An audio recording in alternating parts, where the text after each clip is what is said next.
close. Oh, there it is. That hurt. That hurt. Oh, my insides are growling at me. And we are live. Welcome to the MLB Strategy Show. It is Thursday, July 20th. I am Josh Engleman. I'm joined by Adam Scherer. We are brought to you by Sleeper. 7-game early slate. We've got a couple games later tonight, but we've got a very nice, balanced Thursday afternoon slate. I'm excited to sit around, watch some golf, watch some baseball. I hope you guys are as well. Hit the like button, subscribe to the channel, hit the notification bell so you know when everything goes live. Follow us both on Twitter. Our Twitter handles are below our bodies. Adam, what's up? Yeah, I like the early slate. I wish we had like 2 or 3 more games tonight, but yeah.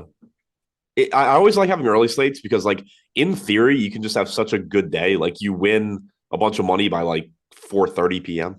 Yeah, it's a good time. The early, I mean, anytime you like, we don't normally get a chance to do this. Like for the NBA season, there's no day basketball. I mean, weekends or whatever, right, or Christmas. But I would give anything for like a 6-game early Wednesday slate in the basketball season. You just don't get it. So I like having something to do during the afternoon, especially for baseball where I don't have to like prep it. It's not like we have to pay attention. Basketball would be kind of annoying. I'd take it. But yeah, it would still be fun, but it would be kind of annoying. Yes.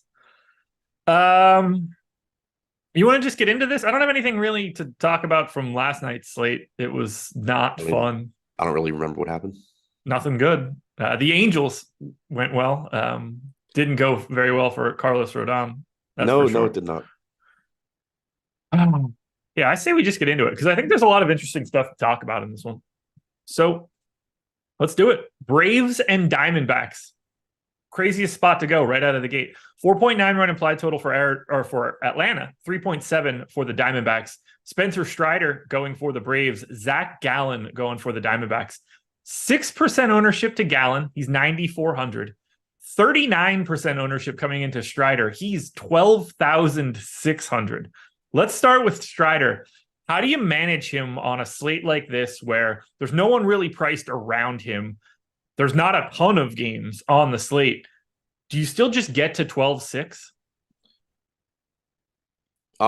Yeah, just because there's still not that many games. He's a great strikeout pitcher. It is a tough matchup. I obviously would prefer he be facing somebody else, but 3.5 implied run total for Arizona still looks pretty good.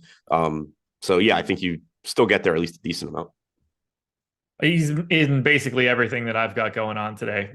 And I don't really know how to stop it, but that is where I am paying up. It is all things Spencer Strider. This has not gone well in the past, although I think based on the Cy Young score, he's like leading for the Cy Young right now. And I feel like every time I put a Braves game on, he's getting absolutely trucked. So maybe it was just the 2 times that I like focused in on a Strider start.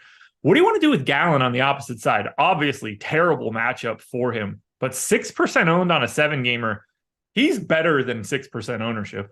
Yeah, and to your point about Strider, it has felt that way to me as well. Like on a lot of slates that I've played him recently, it's felt like he's kind of underwhelmed. But at the same time, it goes back to something we talk about a lot where the closest thing to an actual floor you get in DFS is strikeout ability. So even those starts where Strider struggles, you're typically getting at least a decent score. Like last start, five earned runs in 6 innings against the White Sox, still scored 18.7 DraftKings points.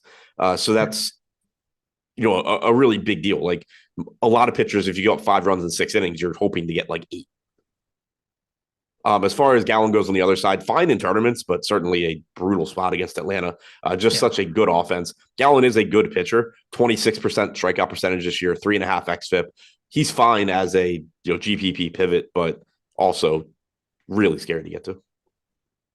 Sean V didn't get the play of Carlos Rodon at all yesterday. 37.5% ownership going to Rodon for everybody that 150 maxed yesterday. Yeah, I mean, the people for everybody that didn't, that number drops down to 20%. So if you didn't get it, probably don't want to tell people that. The people that are good at DFS were not basing their decision on 2 starts this season, obviously.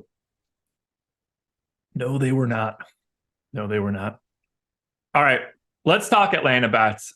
I think this is the trickiest thing to talk about today because of Spencer Strider.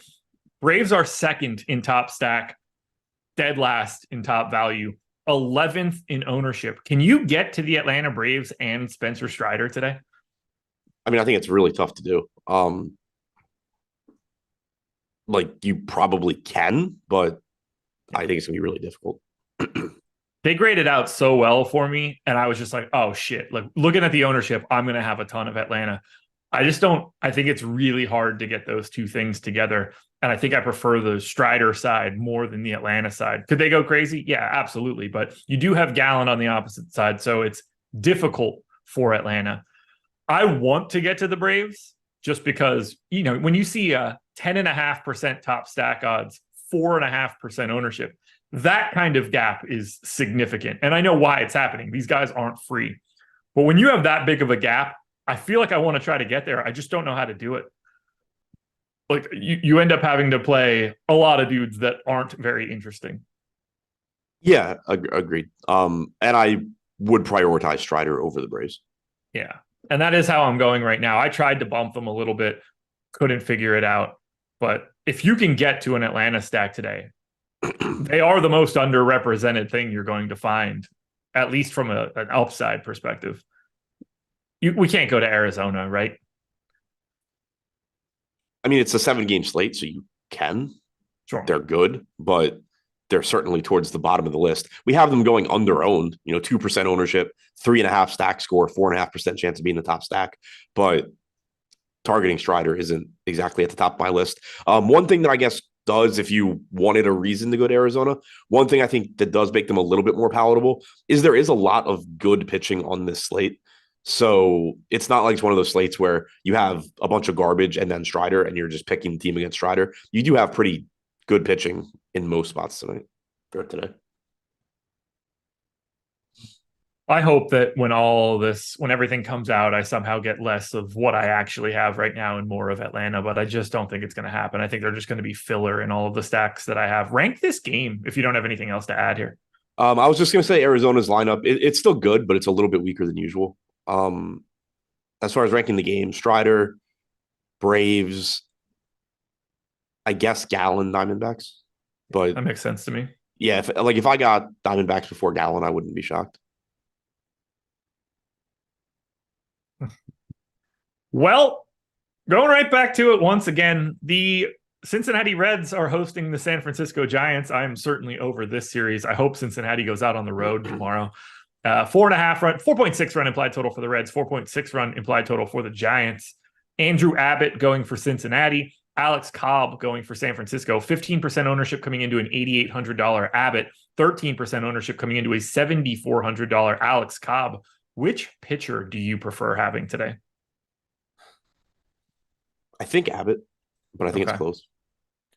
The 7,400 for Cobb certainly helps. Right. However, it's not unlocking the Braves for me, so maybe it's not helping as much as I would like it to. Talk to me about Abbott then in this spot against the Giants. Just a good strikeout pitcher. His price tag come back down to earth. 27.3% strikeout percentage, 4.59 xFIP. We've talked about it before. He's good. He is going to regress. Like he's gotten lucky so far. 95% left on base percentage is way higher than it's going to end up. 214 BABIP is way lower than it's going to end up. 4.59 xFIP is more than 2 runs higher than his 2.45 ERA. So he's not this like infallible pitcher that he's been for most of his early major league career, but he does still have good strikeout stuff. It's a scary spot against the Giants, but I like the strikeout stuff there. Cobb on the other side, huge park downgrade for him, but also a good pitcher. 22% strikeout percentage, 3.27 xFIP. So better, at least looking forward, at preventing runs than Abbott most likely, but also not as good of a strikeout pitcher. So typically in DFS, just going to lean toward the strikeouts, but I do like that salary on Cobb quite a bit. He's somebody where, like if you are, for example, getting to those expensive Brave stacks, a $7,400 Alex Cobb, it's not like you're taking a bad pitcher just to get the Braves. You're getting a good pitcher. You're just in a rough spot. Yeah, I sort of like both guys, but Abbott is more correctly priced. Or maybe not more correctly priced, but like the fact that he's $1,400 more expensive is just not a spot that I need to be as much on this particular. Like if Strider didn't exist, then I think Abbott would look a lot more interesting for me, but he does. So he doesn't. I don't really have anything else to add for Abbott or Cobb. We are getting lucky that this game is just starting relatively early in the day. It gets up to 87 plus later on in the game, but it's a little bit cooler, and that's why you're seeing, well, one, you get two quality pitchers, and then two, you're not getting the crazy extreme heat that could really bump up a game in Cincinnati. We have the Reds 6th in top stack. We have the Giants number 1 in top stack, number 1 in top value. Let's start there. What do we do with the Giants? I think at these prices, they still look good. Mentioned it when I talked about Abbott. The reason I like him in DFS is the strikeout upside, but he has given up expected power to right-handed hitters this year. Actual power, too. 203 actual ISO, 221 expected ISO, has a 25% strikeout percentage, but you're getting Flores, Davis, Bailey from the right side. Slater will probably be pinch hit for later on, but he'll also be hitting from the right side, assuming he's in the lineup. So the Giants look pretty good. Whatever lefties start, it's not ideal getting them against Abbott. He's allowed a sub 100 expected ISO to lefties with a 36% strikeout percentage so far, but they're not good. They're not at pinch hit risk either. Like they're going to stay in the game. So if you're stacking the Giants, getting like a cheap Conforto, cheap Yastrzemski if they're in there makes a lot of sense. But the Giants are first in top stack percentage. They are getting pretty much the correct ownership, maybe a little bit under-owned when you factor in the salary as well. They're first in stack score. So yeah, they look pretty good. The Reds are just a totally different play. They're still a high upside stack because of the talent they have and the park they're playing in, but Cobb doesn't give up much power, and the Reds are expensive. 1 through 6 is expensive. The cheapest guy is Friedel at 4,400 on DraftKings. You have De La Cruz over 6K. Then you get some salary relief with Encarnacion, Strand, and Benson hitting 7-8. Those guys have some power, Encarnacion in particular, but it's just, you kind of run into the Braves problem a little bit with the Reds. Can't deal with I said that game was going to bust nonsense. Heroic take. Yeah. Heroic take. This is another spot where, I wish I can get to a little bit more Cincinnati. I'm not. I can't. That top of the order is just so expensive that I'm having trouble squeezing it out because it's just so much easier to get to San Francisco. I'm tired of playing the Giants, man. I really am. Who's the biggest pinch hit risk for the Giants today against Abbott, since we're going lefty? Slater. Okay. Slater's pretty much a lock. One thing to keep in mind is that Wade left 2 games ago early with a hamstring injury. He didn't play yesterday. No idea if he'll be available to pinch hit today, but there's at least are you drinking a beer? No, it's a kombucha. Oh, okay. There's at least, a chance that he'll be unavailable, which would take away one pinch hitter, but we don't have their lineup yet. But assuming that Conforto and Yastrzemski are starting and Peterson's not, at the very least, Peterson is hitting for one of Slater or Matos, whoever's up in the biggest situation. Rank the game. Giants, Abbott, Cobb, Reds, I guess. Yeah, I think Giants 1, and then I think you could kind of make a case for the other 3 in any order. But Giants have to be 1. They continue to just be totally free. Are they going to be 5,000 a pop, in San Francisco tomorrow or Saturday or something like that? To your point, I think San Francisco has to be 1. It's not that they are substantially more likely to succeed than Abbott or Cobb or the Reds. It's just the price. Yeah, the fact that they are 21% top value is pretty insane. The equivalent of San Francisco pricing is if Abbott was 7K and Cobb was 6K. Germ hits us with the big time super chat. Said, if I ever got first in a contest, I said I would donate 50. So here you go. Congratulations. Yeah, I saw him. I think he said he won the 250 Formax. I think that's what I saw. Let me see if I can find that again. I know I saw it. I don't know. Where did I see that? Probably on DraftKings. Yeah. Thanks. Either way, congratulations, man. It's awesome. And yes, that is what he won. I pulled it up in lineup study. Nice. Good deal. One lineup too. Nice job. Oof. What was I'm pulling it up now. You said the $4, right? 250. Formax. Yeah. Oh, Formax. Yeah. Gotcha. 3-2-2 Cubs, Braves, and Nats. Rodriguez, Verlander, Hebert, Ruiz, Matt Olson. Oh, damn. Julian, your boy Mastroboni, Abrams, Bellinger, Talkman, and Acuna. You got Talkman. You got the 2 pitchers. It didn't take much after that. A lot of Julian came through. Yeah. All righty. Well, let's keep this one moving. We've got 2 going on, or we've got 2 in the books so far. One, we'll talk about schedule for the rest of the day. 4 p.m. So quite a bit later. We've got the Underdog NFL Live show. Adam will be back at 5 o'clock for the MLB Deeper Dive. We've got the MLB Live Before Lock show coming up at 6 or somewhere in that neighborhood. Lock might be 6. Is Lock 6:40? Yes. Either way, 2 shows coming up tonight. Deeper Dive and Live Before Lock. Adjust your calendars based on lock time. But that's what we've got for tonight. And then if you're interested, and I think you should be, because this tool is fantastic, sign up for the lineup generator. If you want to make your MLB play a little bit easier, you can use the promo code SCORE, 50% off your first week. We handle all of the creation on the back end for you. And then we get rid of everything that we think stinks. We present the rest of those lineups to you. So choose your stacks on either DraftKings or FanDuel. You can swap players around or lock a player in if you would like. You're going to see projections and ownership. You can generate contrarian builds and chalky builds and balanced builds. You can export up to 20 via CSV, but a lineup's going to pop up on your screen. If you like it, you can click save. If you want to change stuff around, you could do that as well. Or if you just don't like it, you click discard and another one just pops up in front of your face. That'll happen over and over and over again. You can try all of this out for 50% off. If you've been trying to get a little bit better at MLB DFS, this is absolutely the first step for you. Game 3, Phillies and Brewers. 4.4 run implied total for the Phils, 4.3 for the Brewers. Taijuan Walker going for Philadelphia. Corbin Burns going for Milwaukee. 4% ownership to Walker at 7,300. 25% ownership coming into Burns at 8,500. Let's start there with Burns. I generally like him, but he feels a tad overowned. I mean, the price tag's just really favorable at 8,500. $20 or $4,100 less expensive than Corbin Burns or than Strider. Obviously not the same level of pitcher, but about a 25% strikeout percentage, 4.05 xFIP. The matchup against Philly is scary, but he looks like a good value and has good strikeout upside. So I think I get the ownership.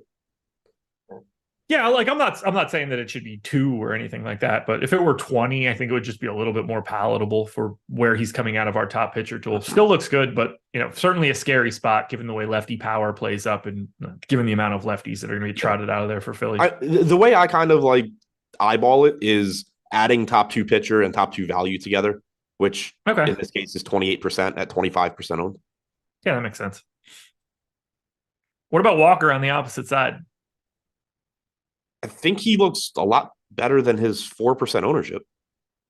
Yeah, I don't want to get there, and I don't like this park or setup for him at all. But in terms of trying to find value, I don't think it's crazy. Yeah, I mean, I think from a value standpoint, it makes sense. I think from a contrarian standpoint, it makes sense. 157 expected ISO to lefties this year, 143 to righties. Neither of those numbers are terrible. 23% K percentage to lefties, 19% to righties. It is a dangerous park, like you said, but Phillies are favored here. 4.2 implied run total for the Brewers. We know they have a lot of strikeouts in their lineup. I kind of expect that ownership number to change, but if it holds where it is, I think he's a very good tournament play. Siwoo Kim. What? Siwoo Kim bogeyed 17. Everything was going so I just made the mistake of opening my Twitter notifications. So my highest owned golfer in the Millie is Herbert he's 2% owned. I have 28%. I woke up this morning, looked, saw he shot par, had an eagle. It's like, okay, cool. Somebody on Twitter just told me he had the lead on, and I saw he had a worse than double bogey. Somebody told me he had the lead on 17 and ended up even. Not what you want to hear. Yeah. All right, let's talk bats. Brewers are 5th in ownership, 8th in top stack, 4th in top value. I guess that's where we start since they're twice as owned as Philadelphia. I am also getting to Milwaukee, but I guess I don't mind it. I just don't know why it's happening as much as it is for me. What do you want to do here with Milwaukee? I like the park.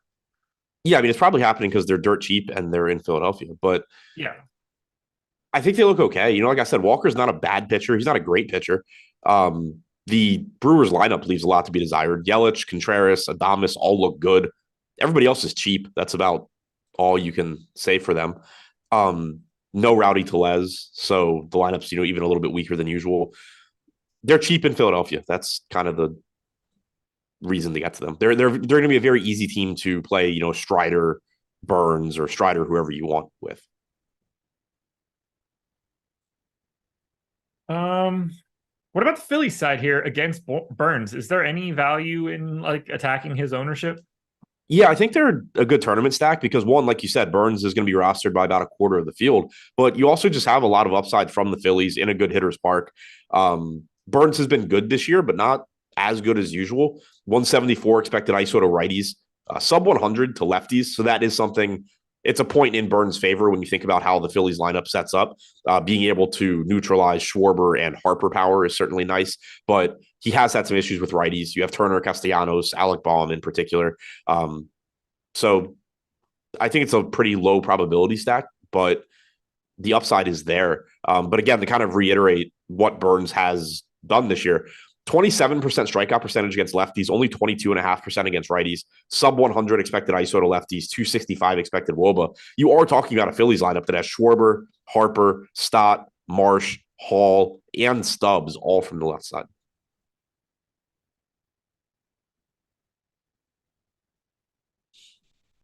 Anything else you want to add here for Phillies Brewers? This is a weird game. Yeah, it is. And no, that's it. All right, rank the game. Burns. I guess Brewers, but really I think it could be Walker. Okay. To me, Burns is the clear one, and then the other three are like the same. Okay. Blue Jays and Padres. 4.3 run implied total for the Jays, 4.6 for the Padres. Chris Bassett and Blake Snell going here. No ownership really coming into Bassett at 7,500. Snell, 10% owned at 9K. Let's start with Snell. Obviously, big time strikeout stuff. Not a lot of strikeouts in this Toronto lineup, and certainly a lot of righty power to give him some trouble. How do we manage Blake Snell today? Yeah, a lot of righty power, tough strikeout spot, but he's only 9K, getting 10% ownership with a 32.5% strikeout percentage. I think there's at least a high ceiling there, and I think especially in lineups where like you're not getting to Strider, he's a good guy to get to because he is still giving you that massive 10K plus upside that Strider gives you at a cheaper price tag and lower ownership. So, it'll probably be tough to go Strider plus Snell given the pricing. Yeah. But like if you forego Strider and let's say you go to the Braves, mixing in somebody like Blake Snell in a stack like that makes a lot of sense just because you're still getting that massive ceiling game that, Snell offers and Strider is more likely to give you. I assume you would rather go to Snell than like Zach Gallen. Yeah. Like the Blue Jays are good, but they're not the Braves. And Gallen is good, but he's not Snell, at least from a strikeout standpoint. Okay. Any interest on Bassett on the opposite side? 7,500. From like only from an ownership standpoint, I think I would still rather go to Walker at very little ownership in that price range than Bassett, just given the difference in matchups.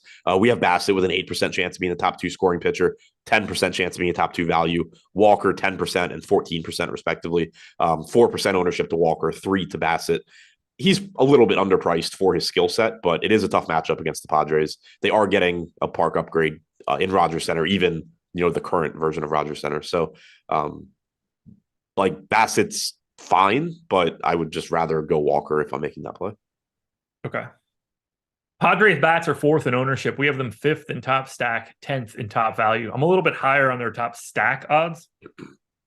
How do we handle San Diego here? Because they are very expensive at the top. They're sort of like the Braves, but just like a little bit cheaper and a little bit worse overall, I guess, at least at the bottom. What do you want to do here against Bassett? I like the lefties in particular. Bassett, 231 expected ISO, 272 actual ISO, allowed the lefties this year, 364 expected WOBA, 392 actual. Juan Soto looks very good at 5,600. Cronenworth at 4K looks good. Carpenter, if you need to punt a spot at 2,300 is fine. Same for Grisham. So I like the lefties here, Soto and Cronenworth in particular. Clearly, you can get to Tatis, Machado, Bogarts as well, and Sanchez. But Bassett has been much better against righties this year. 127 expected ISO, 298 expected WOBA. Those guys are really good, but to me, the lefties are the ones that really stand out. Are these guys over-owned? I kind of think so. Okay. But it's not, at the same time, it's not like anybody's getting crazy ownership. Like Soto, Kim, and Right. Tatis are projected for 13 to 14%. And then you have Carpenter, Machado, Grisham around 9 on a 7-game slate. It's not like there's anything too concerning there. No, I mean, like Tatis and Soto obviously should get owned whenever. And second base, shortstop, leadoff, MVE at 13% ownership is also not very surprising for Kim. Yeah. And from a stacking standpoint, it's a tough team. The difference between them and the Braves, other than talent, is it's a tough team to go like, Tatis, Soto, Machado, Bogarts, all in the same stack. But from Cronenworth down is cheap. It's going to be very easy if you want to go, Soto, Machado, Bogarts, Cronenworth, Sanchez, or Tatis, Soto, Bogarts, Cronenworth, Carpenter, something like that. The bottom of the order does offer a lot of value. Does the top of the order offer some value for the Blue Jays here, or does Snell not pull enough ownership to make it extra interesting? I mean, I don't directly factor the pitcher ownership into what I do, but it's indirectly factored in just by how popular the opposing hitters are going to be. The Blue Jays are just another tournament team, I think. And this kind of goes back to what I was saying about Strider or about the Diamondbacks at the very beginning. There's a lot of good pitchers on this slate. And so even guys that aren't getting a lot of ownership, like Snell, like Bassett, not that Bassett's as good as Snell, but Bassett's certainly a competent major league pitcher. Snell's a good one. You're just getting a lot of these spots where, it's not a super high probability spot for the Padres. I don't love taking teams against Bassett. I don't like taking teams against Snell, but you have the Phillies against Burns. You have this game. You have Atlanta against Gallen. You have so many, Cincinnati against Cobb, Giants against Abbott. You have so many teams that you would want to get to typically against good pitchers that it kind of comes out in the wash. All righty. Rank the game. Snell, Padres, Blue Jays, Bassett. Folks, 72 likes so far, 410 viewers. Hit that like button. Let's see if we can get that number up over 100, because we got to talk now about Sleeper. They are the presenting sponsor of this show. We'll start with the goods. And this is we talk about a lot of these sites. And I think the biggest takeaway you should have is this. There is a lot of free money on the table for you to get started in different places. Find what you like, find what you dislike, whatever. You can pick up basically an extra $100 everywhere you go in these spots. Put in 50 at Sleeper, you're only going to get 50. But if you put in up to 100, they will match with $100. They run free squares all the time. We're constantly pushing those out on our Twitter account. So make sure you're following us for that kind of stuff. You can get 100x payouts on Sleeper. That's going to be the biggest on any one of these sites.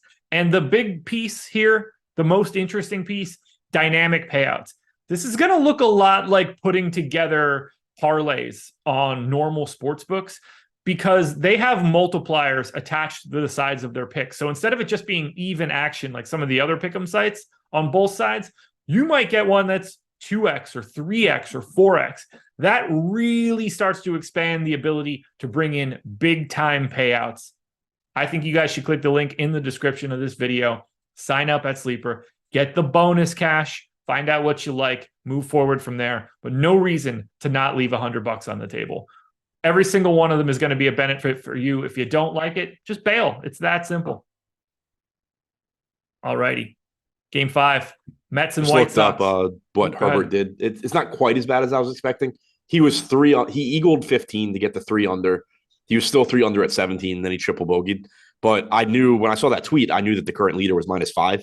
So I was just like, did this guy quintuple bogey 17? You were in first in Showdown when I woke up. Oh, good to know. I am not for now. A while. I mean, in this case, there was obviously 60 golfers left to tee off and stuff. Yeah, I knew that one heavy wasn't going to be the holder. Yeah, I think I skewed early on the heavy guys, or skewed heavy on the early guys. Oh, I skewed very heavy on the early. Mets and White Sox. 5.1 run implied total for the Mets, 4.3 for the White Sox. Jose Quintana and Michael Kopech 8% ownership coming into Quintana at 6K, 1% ownership coming into Kopech at 7K. I think we should start here. Don't roster Michael Kopech. Yeah, probably not. Tough matchup. It is a good park, so there's that. We haven't had too many of those today. He has strikeout stuff, but tough matchup. 25.5% strikeout percentage is nice for the price tag. 14% walk percentage is not. 1.87 home runs per nine is not. 5.19 xFIP is not. Not so much. Quintana on the opposite side for 6K. This feels like a value play that's getting sort of like mildly underrepresented. Yeah. So he hasn't pitched this year. What's his deal? He's a pitcher for the Mets. Yeah, I didn't know if you had anything ready on what he's been doing. Nope, that's you, man. I'm the host. You're the analyst. Yeah, well, I'm pulling it up. Analyze Quintana. Yeah. Most recent appearance went 4 1/3, faced 19 batters at AAA on the 8th. On the 30th, he went 2 2/3, faced 15 batters. The most batters he faced in any of his rehab starts was 19. He made 5 of them. He's not a very good pitcher, but he is 6K. He is in a pretty good spot. He's in a good park. He's somebody that's going to help you offset Strider a lot. I don't expect him to go deep into this game. 8% ownership seems pretty much correct to me. Yeah, the price tag is appealing for the 7-gamer. How does he rank to you when you start factoring in, someone like Taijuan Walker? Does it how important is that extra $1,300? Probably pretty important. Okay.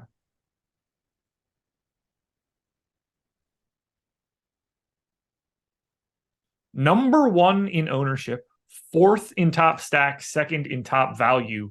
What do you want to do with the New York Mets? Because this feels like a tricky spot because Kopech has been bad, but the park isn't exactly great. The run total is showing you that it's a good spot.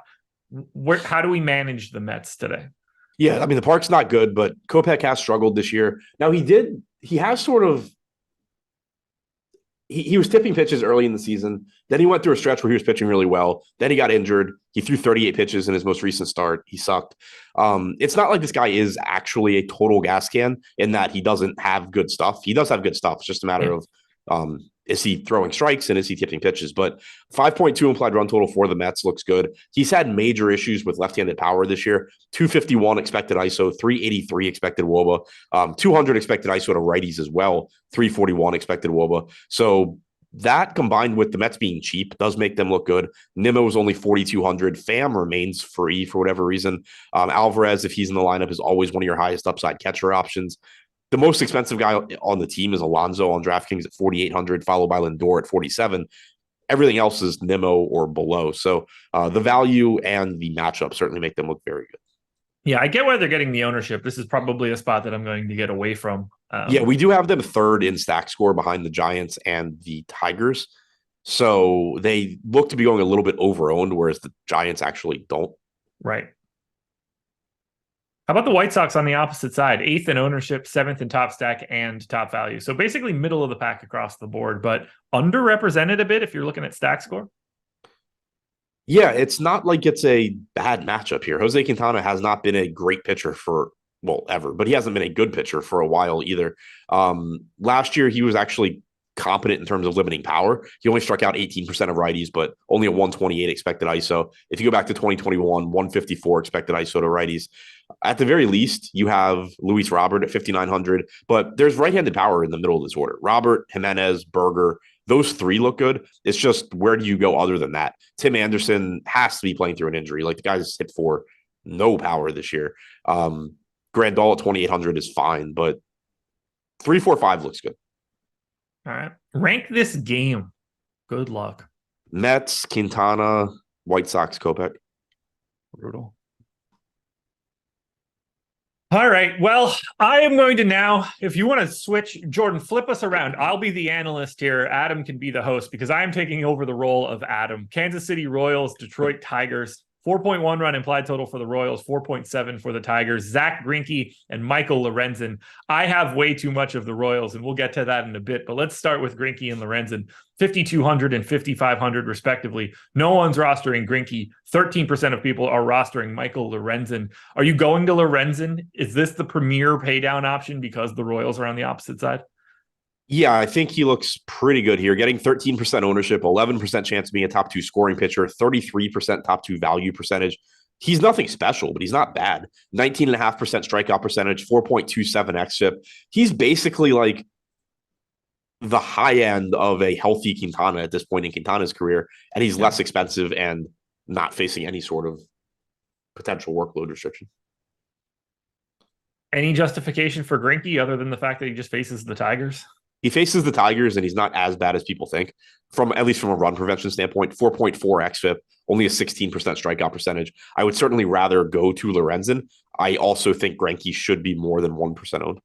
Yeah, I don't think the gap between Lorenzen and Greinke is as big as the ownership shows that it is.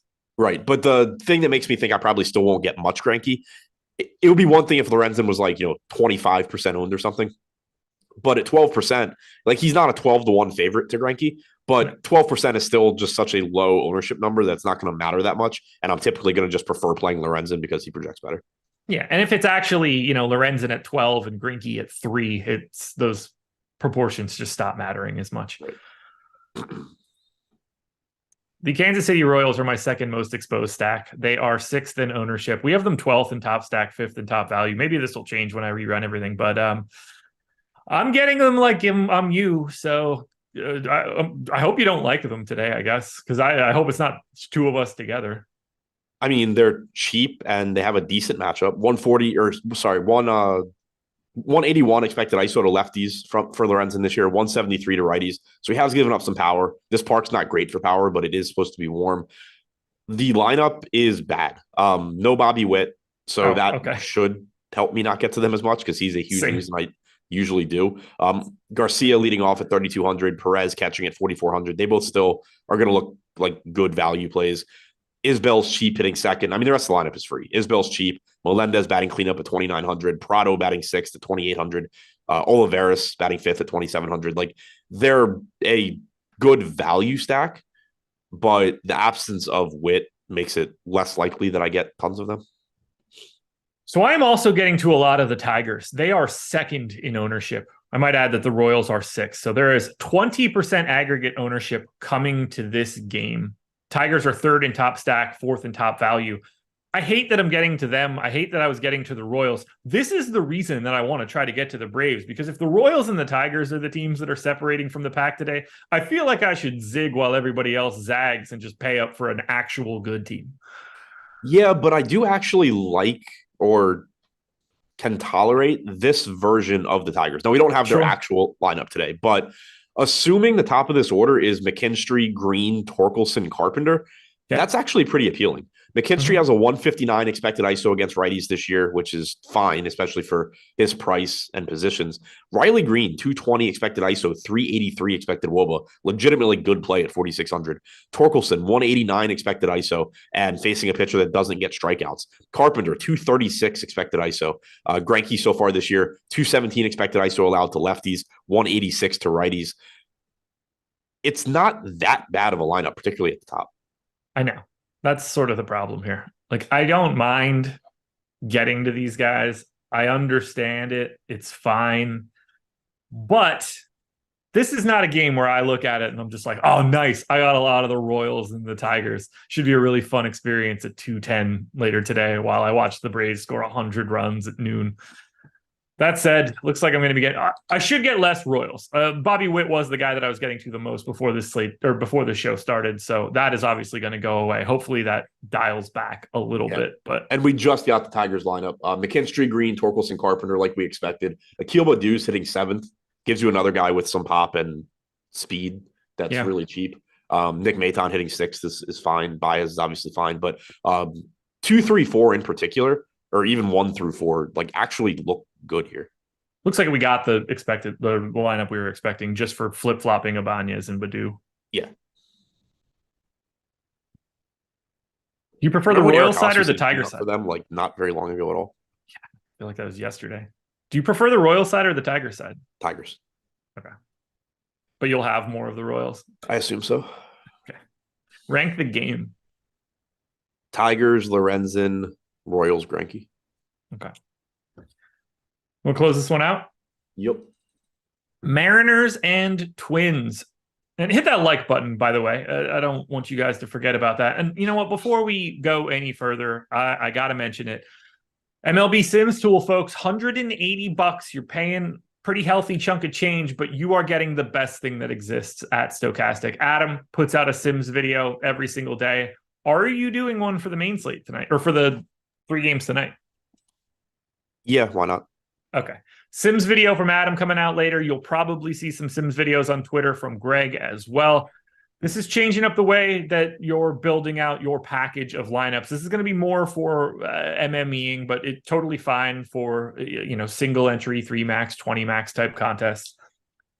You're going to get an output from Fantasy Cruncher, upwards of 2,000 lineups. In fact, you will then import that into our MLB Sims tool. That's where the magic happens. All of those lineups get simulated against each other. You find out expected ROI numbers for individual players, for stacks, for all of the lineups in general. This is going to dramatically change the way that you select the lineups that you are going to play. There's nothing else out there right now that you're going to get like this. It's going to exist for the NFL season. It's going to exist for the NBA season. It exists right now for MLB and for PGA. Don't sleep on it. Come check out the Sims tool. Link in the description. And if you have questions, the link in the description of this video, there will be some resources there for you that'll help you out a bit. Mariners and Twins.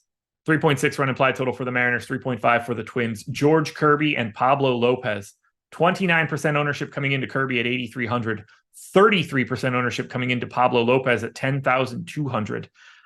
Which pitcher do you want to have more of? Kirby, because he's cheaper. Yeah, you and me both. I was surprised to see the slight nod to Pablo Lopez. Obviously good, but this just feels like such a better spot for Kirby because he's $1,900 cheaper. Yeah, I mean, Lopez's strikeout percentage this year is 10 points higher than Kirby, but Kirby's really efficient. And so he does make up for some of the relative lack of strikeout stuff by being efficient and just working deep into games because 20.7% K percentage, 2.4% walk percentage. He's just not wasting a lot of pitches on guys. 3.76 xFIP. He's a good pitcher overall.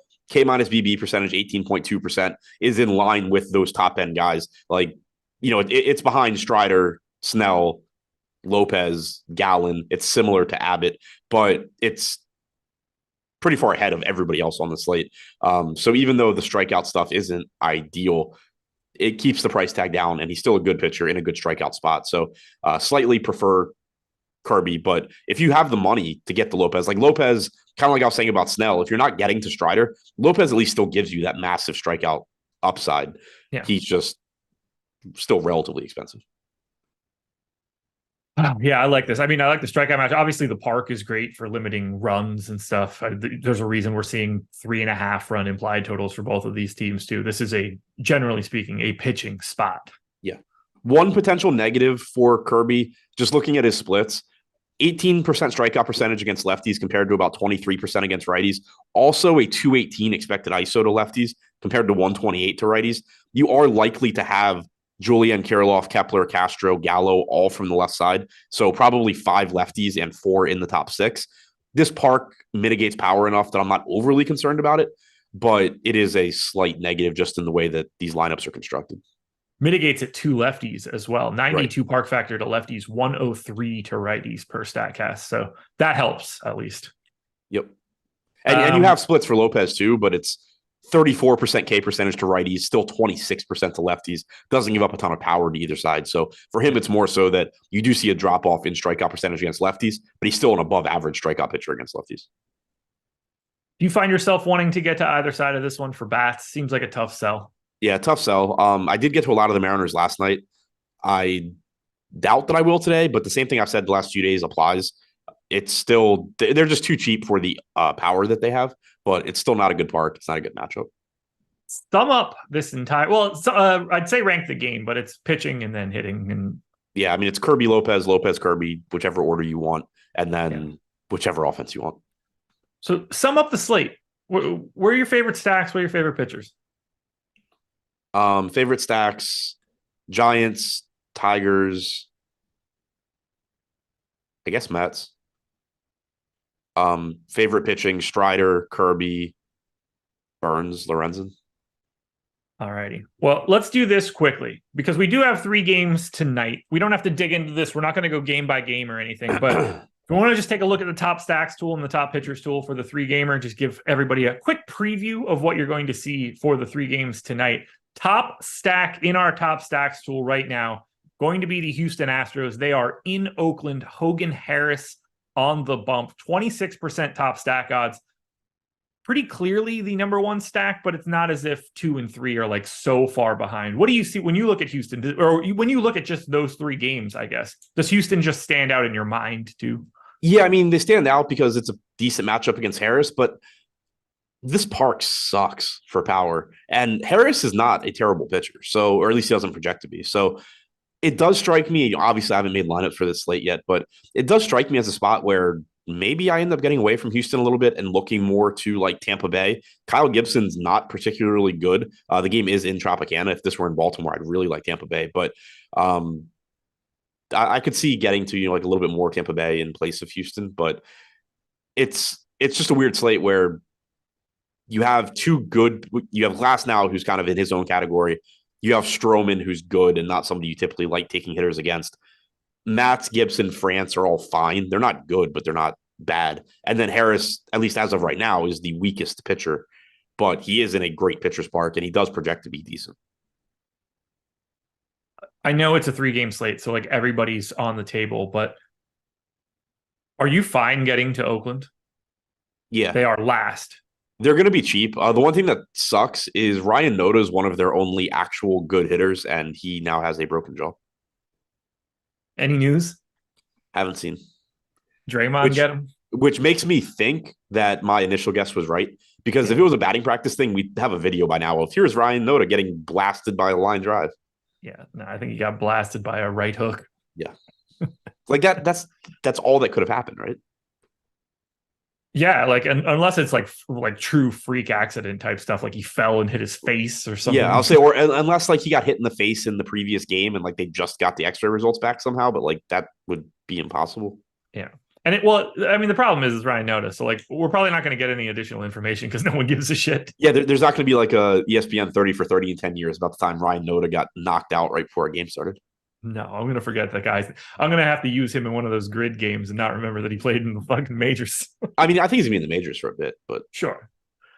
You'll probably forget he played for the A's. That's absolutely true. I can't do any of those things, man. I just don't have the memory. There was a time in my life where I would have thrived at those things. I can't do them now. Today's pissed me off. I got 8 out of 9. The one I missed, career 300 batting average and played for the Giants.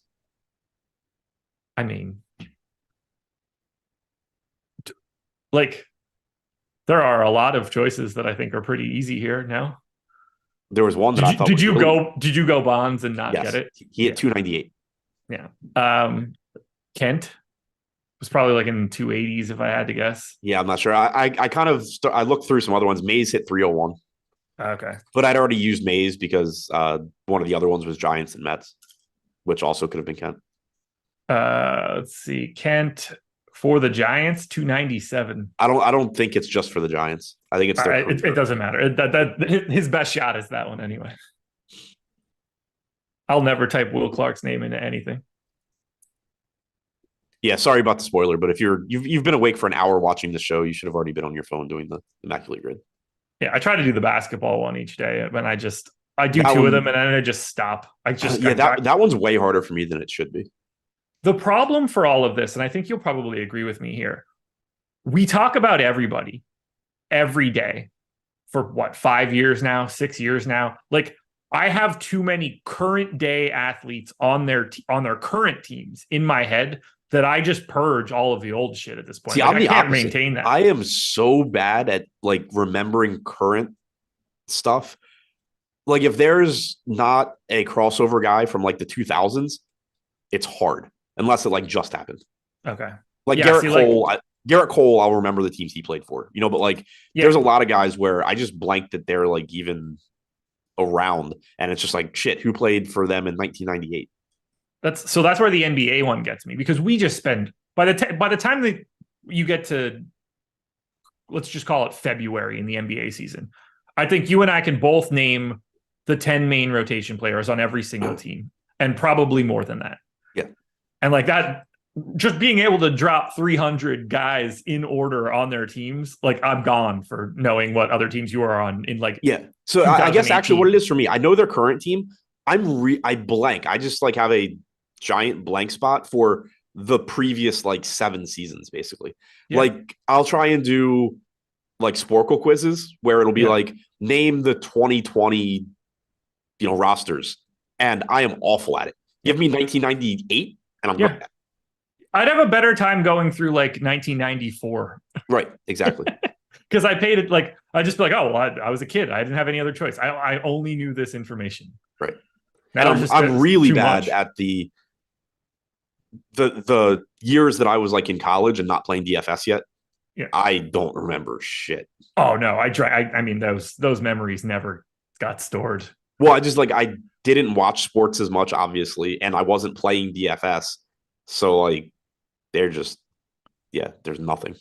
I was just hitting myself like, I'd have 12 natty lights and hit myself with the Men in Black wand, and all of a sudden everything that I did that day just goes away. I lost a lot of my life to that. Favorite pitchers on the late, and let's get out of here. Glasnow, Stroman, France. Glasnow and Stroman because they're the two most talented, and then France because he's facing Oakland. You could make the case for Matz because he's free. Yeah. Pitching, other than Glasnow, pitching's kind of tough to fill out that second person. Yeah, because Stroman is good, but that price tag is a little excessive for his strikeout stuff, and he's not in a great strikeout matchup. I could see just going a lot of like Glasnow Matz. Yeah. Well, MLB Strategy Show in the books. A couple other shows coming up later today. Thank you to Sleeper for being the sponsor. Thank you to Jordan Klein for producing this show. Adam will be back later tonight for the deeper dive with Laffy. Make sure you're tuning into that one. They'll be going over these 3 games in detail, in excruciatingly in-depth detail. You get really into it. Hit that like button on your way out the door, folks. Thank you for being here. We're going to get out of here. I'm going to go get myself another coffee. Good luck. Peace.